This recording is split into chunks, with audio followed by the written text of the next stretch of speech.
Day 9, working on the 99 Jeep Cherokee. Another beautiful day outside today. Just got done with work and head out to the garage to get a few things checked off the list here. While I was at work today, I drew up some of the parts that I needed for the fabrication part on here, and I had the guys burn them up and fab them up for me, just so I can get a head start on getting this project done. Yeah, and some of the parts that I got are just reinforcement parts for that back frame on there. It's a little rusted. Couldn't find anything off the shelf to buy, so I had to make them up. And let me stop here first and I'll show you some of the parts I got in the truck here. Not too many today. We're getting down to the end of the list as far as ordering parts. But I got a few goodies here. I got some of the rear door gas shocks for the rear hatch on there. That way I won't have to use my vice grips anymore. And I got a gas cap. The one that was on there is busted off, so now it's all the little stuff that I got to start getting. I don't even know what's in this box. Those are some wheel centers, and got another toy to help with the derusting process on there. Got it off of Amazon, a better quality air tool for air hammer. Reason being is the other ones had springs on the ends here. This one's got a quick chuck on there because I got tired with that spring, and it's hopefully got a little more power and used a little less air. The other one that I was using was probably about a $15 air tool, so we'll see what this does for us. Hopefully I won't knock any holes through it. And I know the guys put some stuff in the back here, so let me grab that stuff too. See what we got. It's gonna be a surprise. I don't know what they got done. Nothing. I better check and see what they maybe they put it in the side here. Oh, here we go. A couple of parts that I did get, and I'll show you these.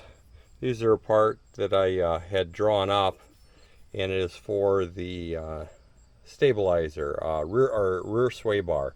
Didn't like the ones that came in the box, so I made another one.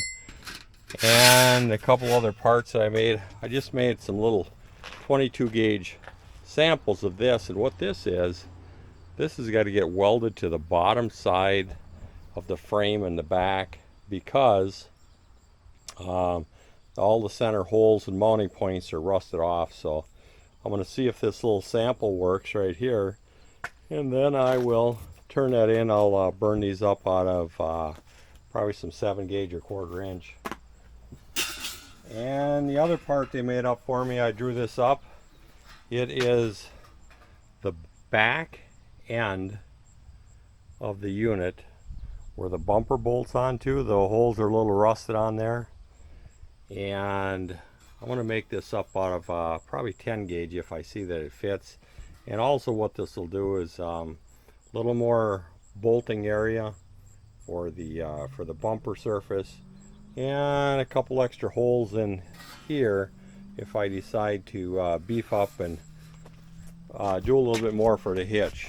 That current design on those rough country bumpers, it's a good design provided you have a good solid vehicle to bolt onto, and this vehicle is a little less than solid, but a whole lot better than some of the other Jeeps that I've seen on the internet people are trying to repair. So I don't feel so bad my choice to fix this one, because there's a whole lot more to start with than a lot of them.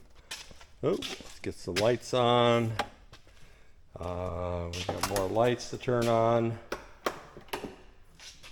We got some doors to open up. And you got us into here, and let me show you the parts that I got set up here. Well, got the parts out and trying to get them fit in there. So it goes from draw it up to fab it up. So the whole process starts with made of the finished, somewhat finished part, or a sample piece is right here. This is the weld-on rear frame bottom repair kit. So started out with a cardboard template, took it into the shop, took it in the office, drew it up. Here's my first preliminary go-around of making this bracket up. I got some dimensions and things I got to change on here. This one isn't quite right, but that's okay. That's why I just made this little cheap 22 gauge lightweight sample here to test it. So now I know I got to stretch one end out a little bit, add some slots there, and this is going to fit. Where this part fits, and what I'm doing is the bottom of the frame has got all kinds of holes in there, and these are all the mounting holes for the bumper brackets, fuel tank guards, all kinds of things. So this part here, I'm going to take and cut that whole center out, but then this is going to get welded to the bottom side of this frame here, and it's going to go all the way back to the bump stop mounts, all the way back into there. So you're going to have a brand new frame, solid all the way through. It's never going to rust out because it's going to be a whole lot heavier than what they had. And then it's sort of tied in and bolts into the new bumper mount that we made on here, or that I fabricated up. And that whole process started with, well, sketch it up and then turn it into a drawing and fab it up. So you can see this is where the bumper bolts here. Here's the bolts that new frame tab is going to be on there. So that's going to help hold this corner together. And I've got a couple of things here. I got to make a few holes bigger so I'm not fighting bolts. But then this part here will bolt on there, and now I'm tied back in 3 feet in there with new steel onto the bottom of the frame. So when you hook a tow strap on there, the first thing that happens is this whole back end isn't laying in the middle of the swamp along with your stuck Jeep. So part of the process for that back part on there is I start out by sketching it up, and then I turn that into a actual part that I draw up. I got to make modification changes to this part here, and then I start putting it into a model to make sure everything is fitting all together. And this is all done in 3D Inventor on the computer screen. And these are just some rough, crude, more or less fancy notes for what I'm doing here. But maybe there might be a market for somebody needing that whole back end steel repair kit so they can actually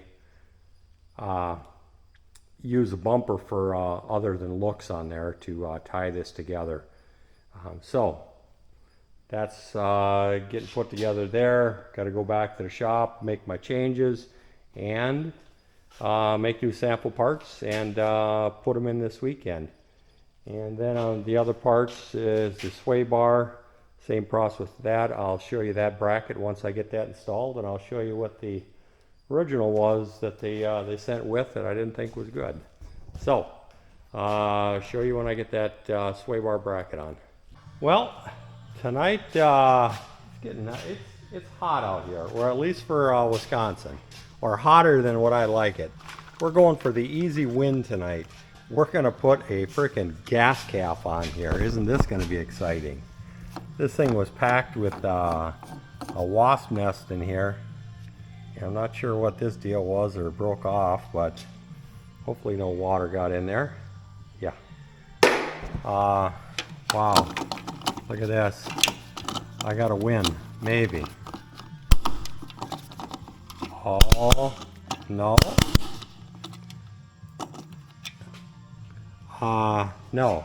I don't have an easy win tonight. Amazon led me wrong. Maybe. That's this. And this. There, what I thought was going to be an easy fix tonight possibly isn't going to be. This is supposed to fit every frickin' Jeep known to man, damn nearly. And it doesn't fit this one here. So much for the easy win tonight. Back to the drawing board to figure out something as simple as a goddamn gas cap. And it doesn't fit. Try that one again. Well, maybe this would be an easier one here. Gas shocks. How hard could that be? We got two up there. We got that. This will be the easy win on the Jeep tonight. Okay, so much for that. Oh, also, taking around back here, I found the battery hold down, which I did need to make one. So I got to decide if I'm going to throw this one out or I'm going to learn to like the one I got. The next item on here I got to get going is, let me head over to the paint booth here and get some parts. This is that bracket I was showing you that I put together. I made up for the sway bar end on here. Here's what the manufacturer of that real nice sway bar, real nice parts, and then they stop and they give you this piece of shit. A little piece of 3/16 fits on one bolt right here, and this flops around. That just ain't gonna cut her. So I made this 5/16 bracket up.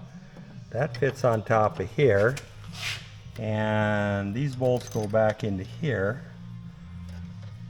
to lock. Well, there we go. These bolts go into here, and then this locks down in there. And as you noticed, I took and I bent just to fine-tune this process up a little bit. Yeah, I don't know how much we can go on and on about a sway bar bracket, but I will. I put a bend, you can hardly see it in there, but I put a twist in the very end of that bracket, because what that twist is for, it's when this comes down, this surface area and the mounting point are parallel. Is it going to make a difference in the world on this particular vehicle? No, but it's just an added touch that I feel comfortable now with this fancy sway bar, that now I got it mounted, this is all working the way it's supposed to. And so maybe this is my win for tonight, is these brackets on here. So we'll get back to you when we get something really exciting to do. Yay, more rust removal probably. Damn gas cap was bothering me, so I had to take another look at it. So I got a win on the son of a bitch. There's a tab that they have on here, must be some safety something or other on both sides. Took it to the grinder, ground that tab off there, and it fits. Oh, there you go. Take that off the frickin' list, Rusty. Well, I finally made it to the front end of this beast. That's enough on the rear end of Crusty here. Just starting to pull the ball joints out of it now. I think I got this set up right on here to get the ball joint out. The ball joint is low, and this is the upper one here. I've got the press pulled off the knuckle. I don't know if it's a good thing or bad thing, but I was concerned about how hard it would be to take these bolts off of here, top and bottom, and I damn nearly took them off by hand. So I don't know if that's a good thing or bad thing, so we're going to find that out. But I do have some concerns on the ball joint.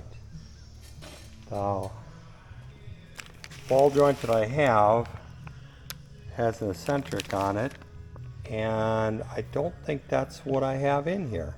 So I'm going to have to do some investigating, and what a surprise, possibly another wrong part. So this is what I had for the I think is the upper. I'll have to look on my paperwork to see this. And then this might be the lower right here. I'll check once I get these out, match them up, and might be taking a trip to O'Reilly's. Hopefully they didn't mess me up on this deal, but we'll see. Let's try that again. Pressed it out, and the shaft right here